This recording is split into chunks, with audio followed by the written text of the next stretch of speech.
জাতীয় পার্টির কার্যালয়ের সামনে পুলিশের সঙ্গে গণ অধিকার পরিষদের নেতাকর্মীদের সংঘর্ষের ঘটনা ঘটেছে।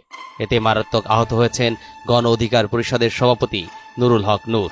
পরে রক্তাক্ত অবস্থায় নূরকে উদ্ধার করে হাসপাতালে নিয়ে যান নেতাকর্মীরা। প্রত্যক্ষদর্শীরা জানান, শুক্রবার রাত 8টার দিকে দ্বিতীয় দফায় জাপা কার্যালয়ের সামনে জড়ো হন গণ অধিকার পরিষদের নেতারা। এ সময় জাপা নেতাকর্মীদের সঙ্গে তাদের ধাওয়া পাল্টা ধাওয়ার ঘটনা ঘটে। পরে ঘটনাস্থলে সেনাবাহিনী এসে জাপা নেতাকর্মীদের সরিয়ে দেন। তৎক্ষণাৎ গণ অধিকার পরিষদের নেতাকর্মীদের ঘটনাস্থল ছাড়তে 10 মিনিট সময় দেন।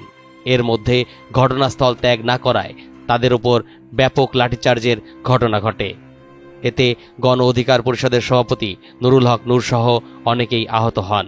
এর আগে শুক্রবার সন্ধ্যায় রাজধানীর বিজয়নগরে গণ অধিকার পরিষদের মিছিল নিয়ে যাওয়ার সময় জাতীয় পার্টির নেতা কর্মীদের সঙ্গে প্রথম দফায় সংঘর্ষের ঘটনা ঘটে।